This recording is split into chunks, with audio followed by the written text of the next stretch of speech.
రామకృష్ణ గారు సార్ నమస్కారం. నమస్తే అండి. సార్ ఏంటి ఆయన ఏదో పరామర్శకు వెళ్తే ఫ్లెక్సీలు పెట్టి గో బ్యాక్ జగన్ అనడం, ఇదేం వైఖరి, ఇది పద్ధత? మొన్న ఏదో హెలికాప్టర్ దగ్గర ఇద్దరే కానిస్టేబుల్ని పెట్టారట, ఆయన కోసం తండోపతండాలుగా జనాలు తరలి వస్తుంటే ఆయనకి ఏదో ప్రాణభయం ఉంది, సెక్యూరిటీ తగ్గించేశారు, ఏదో జరగబోతుంది జగన్మోహన్ రెడ్డి గారికి అని ప్రచారాలు జరుగుతున్న నేపథ్యంలో గో బ్యాక్ అని చెప్పడం ఎక్కడికక్కడ అడ్డుకున్నారట. ఆయన కోసం ఆయన చూడడానికి వచ్చేవారు అభిమానులందరినీ కూడా రానివ్వలేదట. నమస్తే సార్, మీకు చర్చలో పాల్గొన్న వెంకటేశ్వర గారికి, ఆంజనేయులు గారికి, అలాగే జూపూడి గారికి, 99 వీక్షకులందరికీ నమస్కారం. నమస్తే. ఆలస్యంగా జాయిన్ అయ్యాం అనుకోండి, కొంత చర్చ జరిగి ఉంటుంది. ఇప్పటికే ఇక్కడ ప్రజాస్వామ్యంగా ఎన్నికైనటువంటి వాళ్ళకందరికీ కూడా ఏ రాజ్యాంగం అయితే ఆ హక్కుని కల్పించిందో ఆ రాజ్యాంగం మీద సంపూర్ణమైన విశ్వాసం ఉందా లేదా అని ఒక్కసారి పరిస్థితి చూసుకోవాల్సినటువంటి అవసరం. రాజకీయాలే మాట్లాడుకోవటం, రాజకీయ విమర్శలే చేసుకోవటం, రాజకీయ పరమైనటువంటి వాటి గురించి చర్చించుకోవటం, తుమ్మినా అదే దగ్గినా అదే వాటి గురించే మాట్లాడుకోవటం. రాజకీయ నాయకులు రాజకీయాలు చేయకుండా రాజకీయ నాయకులు రాజకీయాలు చేయొచ్చు, కానీ రాజకీయ నాయకులు రాజకీయాలు చేయటం అనేది ప్రజలకు ఉపయోగపడే రీతిలో ఉండాలి. దానిలో ఉన్నటువంటి లోపాలు, ఇప్పుడు ఏదైనా ఒక పథకాన్ని తీసుకొచ్చారు, ఆ పథకంలో ఉన్నటువంటి లోపాలని ఎత్తి చూపించేట్టు ఉండాలి. మహానుభావుడు గాంధీజీ చెప్పినట్టుగా ఏదైనా ప్రభుత్వం ఒక నిర్ణయం తీసుకునేటప్పుడు సమాజంలో చిట్ట చివరి వ్యక్తికి అందే విధంగా నిర్ణయం ఉండాలి అని చెప్పిన ఆయన సూచన అమలవుతా ఉందా లేదా అమలు అవ్వకుండా ప్రభుత్వం ఏదైనా అటువంటి నిర్ణయం తీసుకుంటే వాటి మీద మాట్లాడాలి. రాజకీయాలు దానికోసం. సరే అయినా అంటే ఇప్పుడు లేదనా నాకు అర్థం కాలేదు. ఇప్పుడు గాంధీ గారు ఆయన ఆలోచన సరలో లేకపోతే ఆయన సూచనలు అంటే ఇప్పుడు అమలు అవుతున్నది, గతంలో అమలవలేదు, అదా మీ అభిప్రాయం? అదే వస్తుందా సార్? ఇప్పుడు అంటే మీరు అన్నారు కదా, ఇప్పుడు ఇద్దరు కానిస్టేబుల్స్ ఒకళ్ళలో పెట్టారు అన్నారు. ఇప్పుడు భద్రతకి సంబంధించి లేదా ఇతరత్రకు సంబంధించి ప్రభుత్వం కొన్ని ఆదేశాలు, ఒక నియమ నిబంధనలకు లోబడి చేస్తూ ఉంటుంది. మీకు ఆ నియమ నిబంధనలో ఏదైనా లోపాలు కనపడినట్టుగా అనిపిస్తే వారి మనకి రాజ్యాంగం అంబేద్కర్ గారు అందించారు, దానిలోనే ప్రతి దానికి ఏ వ్యవస్థకి పూర్తి హక్కులని ఇవ్వకుండా ఆయన చెక్స్ పెట్టారు అన్నిటికీ కూడా. ఒకవేళ ప్రభుత్వం ఓకే ఇలా వ్యవహరించలేదు లేదా ప్రభుత్వం సరిపడినంత ఇవ్వలేదు అనేది మీ భావన అయితే, నియమ నిబంధనల ప్రకారం వెళ్ళలేదంటే ఆశ్రయించడానికి న్యాయస్థానం ఉందిగా. ఇప్పుడు ఉదాహరణకి చంద్రబాబు నాయుడు గారు వైజాగ్ వెళ్ళారు, వెళ్తే అక్కడ నోటీస్ ఇచ్చారు ఆయనకి వెళ్ళటానికి ఇల్లేదని. మేము అదేమి అక్కడ అల్లరల్లరి చేయలే, ఆగం చేయలేదు కదా సార్. మేము అది పుచ్చుకుని ఏం చేసాం, న్యాయస్థానానికి వెళ్ళాం. అయ్యా మేము ఇట్లా వెళ్తానికి ప్రయత్నిస్తే మమ్మల్ని అక్కడే ఎయిర్పోర్ట్ లో నిర్బంధించారు, అదేమండి నోటీస్ ఇచ్చారు అంటే ఆనాడు సాక్షాత్తు డీజీపీ గారినే హైకోర్టు పిలిపించి చదవండి మీరు ఏ విధంగా ఇచ్చారో అని చెప్పి అన్నారు. మేము ఎందుకంటే మాకు దాని మీద నమ్మకం ఉంది, వ్యవస్థల మీద నమ్మకం ఉంది. ఇది ఒక ఉదాహరణ చెప్తా ఉన్నాను మీకు. వ్యవస్థల మీద నమ్మకం ఉండటానికి నమ్మకం లేకపోవటానికి మధ్యలో ఉన్నటువంటి వ్యత్యాసం. నాకు ఉండొచ్చు బలవంతుడినే నేను, నాకు అహంకారం ఉండొచ్చు, నేను ఏమైనా చేయగలనేటువంటి మొండితనం ఉండొచ్చు, కానీ ఇప్పుడు నాకు 1000 కిలోమీటర్ల వేగంతో వెళ్ళే కారు నా చేతిలో ఉంది కదా అని నేను తొక్కుకుంటే వెళ్ళమని కాదు కదా సార్. నాకు కొన్ని పరిమితులు ఉంటాయి. 100 కిలోమీటర్ల వేగంతో వెళ్ళే కారు నా చేతిలో ఉన్న, 1000 కిలోమీటర్ల వేగంతో వెళ్ళే కారు నా చేతిలో ఉన్న తొక్కుకుంటే వెళ్ళమని కాదు, నియమ నిబంధనలు ఉంటాయి. ఆ నియమ నిబంధనలని ఉల్లంఘించారు అని ఎవరైనా భావిస్తే, ఎవరైనా దానికోసమే కదా ఇక్కడ ఎవరిని ఎక్కువ తక్కువ చేయలేదు. అదే చెప్తా ఉంది, అందరూ కూడా రాజ్యాంగం మీద ప్రమాణం చేసి రాజ్యాంగానికి లోబడి ప్రతిరోజు రామకృష్ణ గారు ఇవన్నీ మనం చర్చించుకున్నాం, నా పాయింట్ ఏంటంటే వాళ్ళు మాట్లాడేది కూడా గో బ్యాక్ అనవలసిన అవసరం ఏమొచ్చింది? ఫ్లెక్సీలు పెట్టి రెచ్చగొట్టడం ఏంటి? అక్కడ చాలా మంది వచ్చారు, వాళ్ళు ఏమైనా తిరగబడ్డ లేకపోతే ఆ ఫ్లెక్సీలు చించినా లేకపోతే ఎవరు పెట్టారో అని వాళ్ళ మీదకి దాడులు చేసినా లా అండ్ ఆర్డర్ తప్పుతుంది కదా. దేనికి గో బ్యాక్ అని పెట్టారన్నది వాళ్ళు మాట్లాడే అంశం. అది ఎందుకు పెట్టాల్సి వచ్చింది? ఇప్పుడు అదే సార్ నేను అనేది, అందుకే చెప్తా ఉంది మీకు. ఇప్పుడు మనం సాక్షాత్తు మాజీ చీఫ్ మినిస్టర్ గారు అమరావతి పర్యటనకి వెళ్తున్న సందర్భంగా ఆయన మీద రాళ్లును ఏదో వేసే పరిస్థితి ఉన్నప్పుడు ఆనాడు ఉన్నటువంటి డీజీపీ గారు ఏదో మనుషుల్లో ఉన్నటువంటి దానికి అదే వాళ్ళకున్న ఆవేశాలకి వాళ్ళు చేసేదాన్ని మనం ప్రజాస్వామ్యంలో లోకేష్ బొమ్మేసి మరీ పెట్టారు. అది చూడండి మా వాళ్ళు సార్ వినండి ఒక్క నిమిషం వరం గారు. కాదుగా ఆ ఫ్లెక్సీ రోజు చూడండి ఒక్క నిమిషం సార్, మనం అంటే ప్రశ్నకి ప్రశ్న సమాధానం కాదు, ప్రశ్నకి వాదన సమాధానం కాదు. నేను వాదన కూడా వెళ్ళే మనిషిని కాదు. నేను చెప్తా ఉంది, మనకి అవసరం వచ్చినప్పుడే ప్రజాస్వామ్యం గుర్తుకు రావటం, మనకు అవసరం వచ్చినప్పుడే న్యాయ వ్యవస్థ అంతా కూడా మన మన మన ప్రజాస్వామ్యాన్ని, మన యొక్క హక్కుల్ని కాపాడాలని కోరుకునే ముందు మనం బాధ్యతాయుతమైన స్థానాల్లో ఉన్నప్పుడు కూడా ఎవరికితంగా ఉన్నాము అనేది కూడా ఒక్క క్షణం ఆలోచించుకోవాలి ఎవరికి వాళ్ళు. ఇదేమి తెలిసిన పుస్తకమే సార్. నేను ఇప్పుడు చెప్పాను, ఇప్పుడు ఇవాళ ఏమవుతుందంటే ఒకప్పుడంటే పేపర్ లో రాస్తే 10 రోజుల తర్వాత పేపర్ కనపడకుండా చేస్తే జీవితంలో కనపడేది కాదు. ఇవాళ యూట్యూబ్ లో 99 టీవీ అని చెప్పి కొడితే ఎవరేం మాట్లాడారు అనేది 10 ఏళ్ళ నాటి మాట్లాడిన మాటలు కూడా అక్కడే ఉంటాయి, ఎక్కడికి పోవు. నేను చెప్తున్నా వస్తున్నా సార్, నేను అనేది విమర్శ. మీరు అక్కడ చెప్పారు ఆయన బొమ్మేసి, ఎవరు పెట్టారు? ఆయన పెట్టిన దానికి సంబంధించి వాళ్ళకు ఉన్నటువంటి ఇబ్బంది ఏంటి, అసలు ఏమైందా, మీరు ఎందుకు వద్దంటున్నారు అని చెప్పి వాళ్ళతో మాట్లాడండి. మీకేం శత్రువులు కాదు కదా, మీరు ప్రజల దగ్గరికే కదా వెళ్ళారు. ఏమయ్యా మీకేమి సమస్య, మీకేమిటని చెప్పి మాట్లాడండి. అక్కడ లోకేష్ గారు బొమ్మ పెట్టారండి, లోకేష్ గారు బొమ్మ పెట్టారు. అది ఎవరిని అడుగుతారు ఆయన? మీరు మాట్లాడితే నేను మాట్లాడతాను. అదేనండి, లోకేష్ గారు బొమ్మ పెట్టి ఆ పోస్టర్లు వేశారు, ఇది రాజకీయ దురుద్దేశంతో చేశారని వాళ్ళు అంటున్నారు. ఇప్పుడు లోకేష్ గారు ఇల్లు అడుగుతారా? లోకేష్ గారు ఏంటంటే మీ ప్రాబ్లం, ఎందుకు నన్ను వెళ్ళలేదని అడుగుతారా జగన్మోహన్ రెడ్డి? లోకేష్ గారిని వెళ్ళి చంద్రబాబు గారిని వెళ్ళి అడగమని ఎవరు చెప్పారు సార్? అక్కడ పోస్టర్లు అవే ఉన్నాయండి. నేను చెప్పేది ఏంటంటే వారు ఎందుకు పెట్టారు అనేది, ఎందుకు పెట్టాల్సి వచ్చింది అనేది చర్చలో పాల్గొన్న అందరికీ తెలుసు కదా. ఎందుకు ఈయన పరామర్శకు వెళ్ళేటువంటి ఆయన వల్ల ఇబ్బంది కలిగిన వాళ్ళ యొక్క చేసినటువంటి దానికి సంబంధించినటువంటి అంశం. ఇక్కడ నేను మరలా చెప్పేది ఏంటంటే, మీరు ప్రజాస్వామ్యం యొక్క పునాదుల్ని, వ్యవస్థల్ని పటిష్టం చేసేటువంటి క్రమంలో మీకు అవకాశం కలిగినప్పుడు వాటిని ఏ విధంగా బలహీనపరిచారో ఒకసారి ఆలోచించుకుంటే దాని విలువన ఇప్పుడైనా గ్రహించుకోమని చెప్తా ఉన్నాను. అందుకే చెప్తా ఉంది, అధికారం అనేది ఒక వెపనం. దాన్ని సక్రమంగా వినియోగిస్తే అది సక్రమంగా వినియోగించబడుతుంది, రక్షణ కోసం వినియోగించబడుతుంది. అందుకనే చాలా సార్లు నేను చెప్పేది అదే వరం గారు, మనం ఎన్నిసార్లు చెప్పుకున్నా ఇప్పుడు వెళ్ళే పరామర్శకు సంబంధించి వెళ్ళొచ్చు, వాళ్ళ నాయకుడిని జైల్లో పెట్టారు. ఇప్పుడు సరే ఈ పరామర్శ ఒక ఎత్తు, గతం ఇప్పుడు ఈ నెల్లి అక్కడ మాట్లాడినటువంటి మాటలు, అక్కడికి వెళ్ళి ఏది ఆ యాక్సిడెంట్ లో చనిపోతే ఆయన, ఆ యాక్సిడెంట్ లో చనిపోయిన ఆయనకి సంబంధించి ఏజితో మాట్లాడతాం. దీన్ని నాకు తెలిసి మన ప్రభాకర్ గారు, జూపుడి గారు హర్షిస్తారా లేదా సమర్థిస్తారా? ఎవరైనా సమర్థిస్తారా? కాదని చనిపోయిన వ్యక్తిని ఎవరైనా పరామర్శిస్తారు, చనిపోయిన వ్యక్తి పట్ల సానుభూతి చూపిస్తారు. అందులో యాక్సిడెంట్ లో చనిపోవటం అంటే అది ఒక రకంగా అనుకోకుండా జరిగినటువంటి సంఘటన, కుటుంబాన్ని చిందరవందర చేస్తుంది. అటువంటి పరిస్థితుల్లో వెళ్ళి దాని మీద ఏదో కుండు మీద కారం చల్లినట్టుగా ఆ వయసు అయిపోయింది ఏం మాట్లాడుతారు? నేను ఎక్కడ చూడాలి, నేను అందుకే చెప్తున్నాను. ఈ మధ్య నేను మాట్లాడటం కూడా ఎందుకు తగ్గించానంటే, మేము నేర్చుకున్న సిలబస్ వేరు, రాజకీయాల్లో మేము చదువుకున్నటువంటి సిలబస్ వేరు, మేము తిరిగినటువంటి నాయకత్వాలు వేరు, నాయకులు. ఇవాళ ఏ నాయకుడైనా మాట్లాడతాడా సార్? నాకు తెలిసి మాట్లాడతారు నేను అనుకోను. ఎవరైనా చనిపోయినటువంటి వ్యక్తిని పరామర్శిస్తారు, సరే కాదు మీ పార్టీ వాళ్ళని పరామర్శించాలి వెళ్ళినప్పుడైనా సానుభూతిగా మాట్లాడతారు.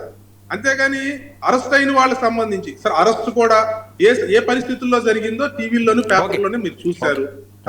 అదే ఇట్లా జరిగిందా, అయ్యో ఇట్లా ఎందుకు చేశాడు మా నాయకుడు, రామకృష్ణ గారు చర్చిద్దాం. జూపుడు గారు కూడా మాట్లాడిన తర్వాత మళ్ళీ దాని మీద మీరు మాట్లాడేది. కానీ కృష్ణాంజనేయులు గారు, వర్మ గారు నమస్తే.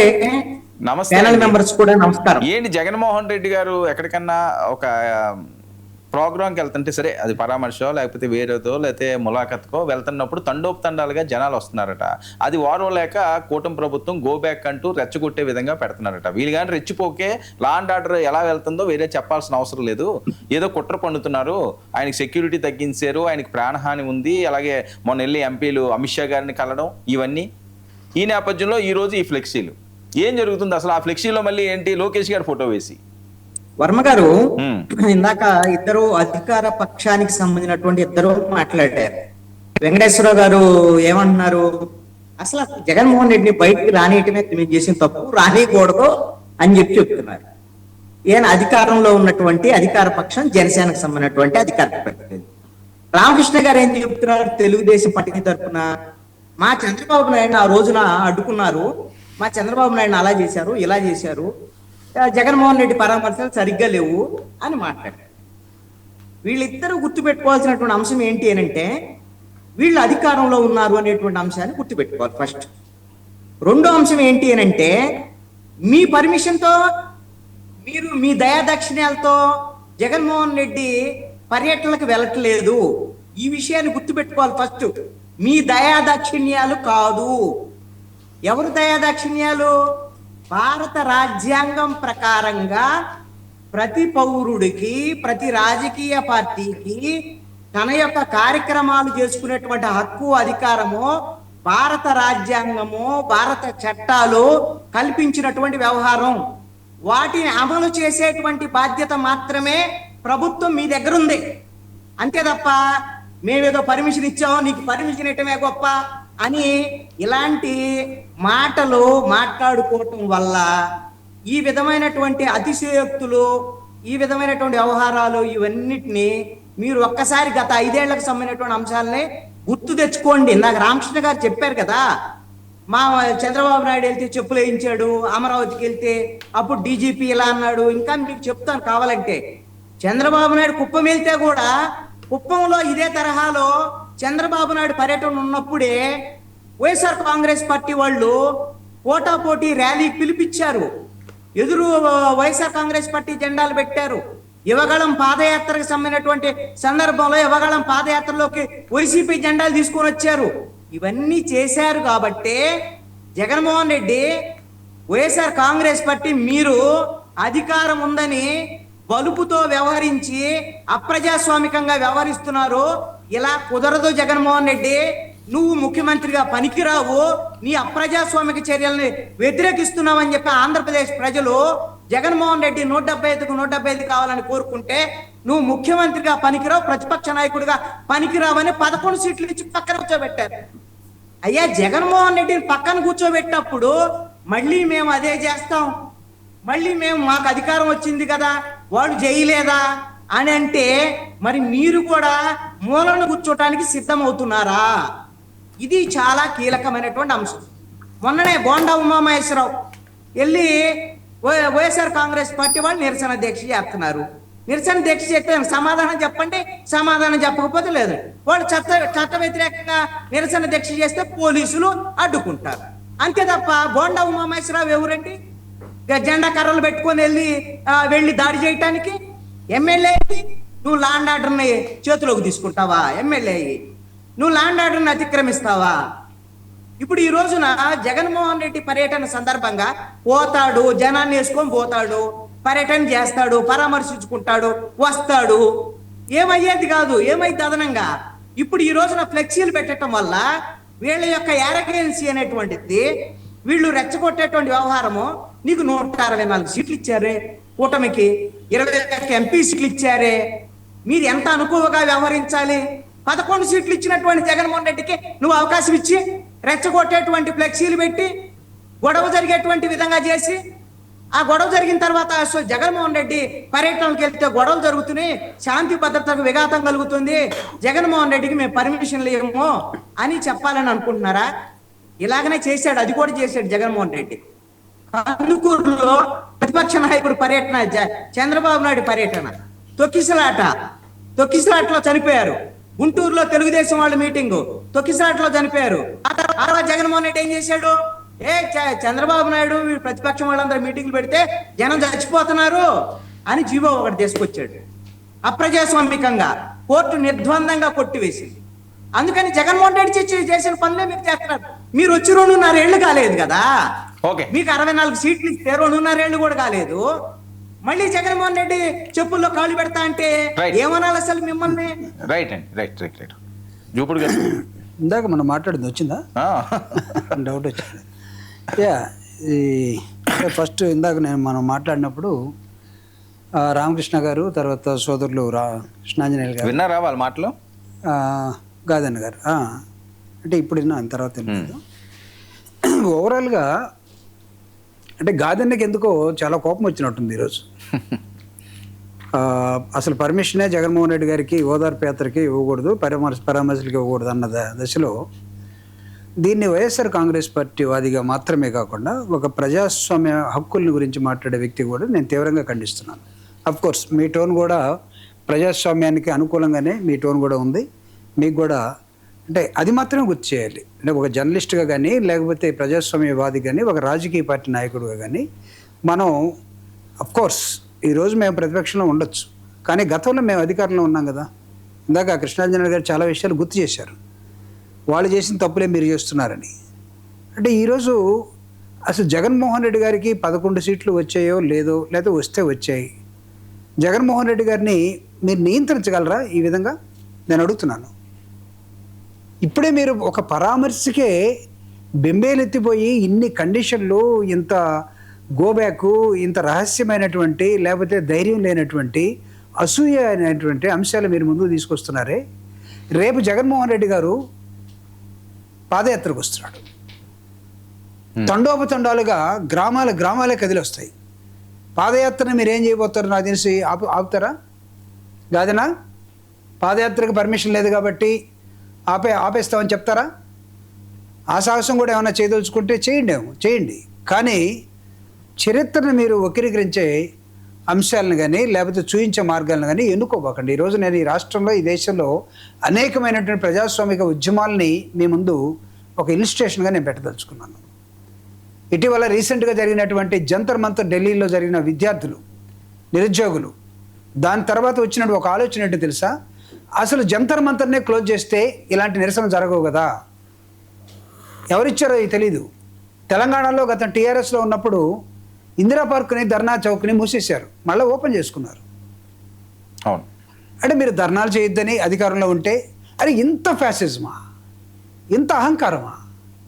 అసలు మీ బూర్జువా మనస్తత్వాలన్నీ కూడా అంటే ప్రజాస్వామ్యబద్ధంగా గెలిచేంత వరకే ఉంటారా? గెలిచిన తర్వాత మీరు వేరే మనుషులుగా ప్రవర్తిస్తారు. గాదగా నవ్వుతున్నారు ఆయన అంత ఎమోషనల్గా మాట్లాడితేని. అంటే గెలిచేంత వరకు మీరు అంత నటన, మీరు యాక్టర్లు అవ్వచ్చు, మీకు అన్ని అవార్డులు ఇచ్చి ఉండొచ్చు, అనేక సినిమాల్లో చేసి ఉండొచ్చు, లేకపోతే మీరు పెద్ద పెద్ద యాక్టర్లకి అల్లుళ్ళు అయి ఉండొచ్చు, బంధువులు అయి ఉండొచ్చు. అరే ప్రజా జీవితంలో ప్రజలు చూస్తారు కదా. ఇలాంటి అంశాన్ని జంతర్ మంతర్లో మెయిన్ మీడియా స్ట్రీమ్ మొత్తం క్లోజ్ చేస్తే సోషల్ మీడియా బయటకు వచ్చి మొత్తాన్ని చూపించారు. ఈరోజు మీడియా చూస్తుంది, గుర్తుపెట్టుకోండి. ప్రతి మాట, ప్రతి నడవడిక, మనం ప్రవర్తించే విధానం, people are listening and they are watching.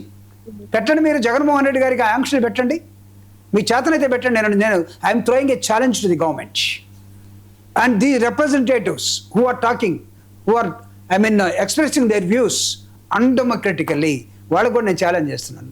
పెట్టి చూడండి ఒకసారి ఆంక్షలు. జగన్మోహన్ రెడ్డి గారి పరామర్శలు కానీ, మీరు దురాఘాతాలకి పాల్పడితే పరామర్శించడానికి వెళ్తున్న మనిషికి అనేక మంది వెల్కమ్ పలుకుతూ ఉంటే వాళ్ళని చూడకుండా మీరు డైరెక్ట్గా వెళ్ళండి. జైలుకి వెళ్తారా, జైలు దగ్గరికి వెళ్ళి పరామర్శిస్తారా, అక్కడికి వెళ్ళండి. హాస్పిటల్కి వెళ్తారా, హాస్పిటల్ దగ్గరికి వెళ్ళండి. ఈ మధ్యలో మీరు ఎందుకు ఊరేగింపులుగా వెళ్తున్నారు? మీకు కొత్త ఇదేమన్నా? గతంలో మీరు ఎలా వెళ్ళారు? ప్రజాస్వామ్యం ఎలా ఉండింది? ఇవన్నీ మర్చిపోయి ఈరోజు నేను చెప్తున్నాను వర్మ గారు, ఆయన తీసుకున్నటువంటి జైల్లో ఉన్న ఒక వ్యక్తిని పరామర్శించడం కోసం, ఎస్ మా ఇష్టం అండి, మా నాయకుడు, మీ ఇష్టం వచ్చినట్టు జైల్లో పెడితే మేము పలకరించకుండా ఉంటామని మీరు భావిస్తారా? వెళ్తాం మేము. ఇది రాజకీయం కోసం మాత్రం కాదు. ఒక రాజకీయ పార్టీకి ఉండాల్సినటువంటి రాజకీయ పార్టీ పెద్ద కార్యకర్త కానీ, నాయకుడు కానీ ఆపదలో ఉన్నప్పుడు ఖచ్చితంగా వెళ్ళి మాట్లాడతాం. మాట్లాడేదానికి మీరు ఆంక్షలు ఏంటి? ఎవరు చెప్పారు అసలు ఈ పద్ధతిలో? జగన్మోహన్ రెడ్డి గారు గో బ్యాక్, నువ్వు ఇక్కడ రావడానికి వీలు లేదు. పెట్టుకోండి, మీరు ఇంకా ఎక్కువ పెట్టండి. మీరు ఎన్ని ఇలాంటివి పెడతారో వైఎస్ఆర్ కాంగ్రెస్ పార్టీకి అంత ఆదరణ వస్తుంది. కానీ మీరు ధైర్యంగా ఎదుర్కొనే మార్గాలు ఏమైనా ఉంటే ఎంచుకోండి. మీరు మాతోటి డిబేట్లకు రాగలరా? కమాన్, ఇష్యూల మీద చర్చించగలరా? Yes, we welcome. లేకపోతే ప్రజల్లోకి వెళ్దామా? కమ్, ఎడ్యుకేట్ చేద్దాం ఓకే జరుగుతున్న అంశాలని. మీరు అప్రజాస్వామికంగా ఉన్నంతకాలం మీ పరిపాలన, దాన్ని మేము ప్రశ్నిస్తూనే ఉంటాం. ప్రతిపక్ష పార్టీని మీరు తొక్కాలనుకుంటే మీ వల్ల కాదు. మీరు అనుకుంటున్నారేమో మీకన్నా మాకన్నా, అంటే మీకన్నా అంటే ఆ ప్రభుత్వంలో ఉన్న మీకు, ప్రతిపక్షంలో ఉన్న మాకు, మనందరికన్నా ప్రజలు చాలా తెలివైనటువంటి వాళ్ళు. ప్రజలు చాలా డెమోక్రటిక్గా ప్రతి అంశాన్ని చూస్తారు. ప్రజలు ఊహకి అందనటువంటి అంశాల్లోకి మీరు వెళ్ళి నిరంకుశంగా మేము ఇలానే ఉంటాం అని మీరు చెప్పదలుచుకుంటే ప్రజలు మీకు బుద్ధి చెప్తారని Right, మాత్రం okay.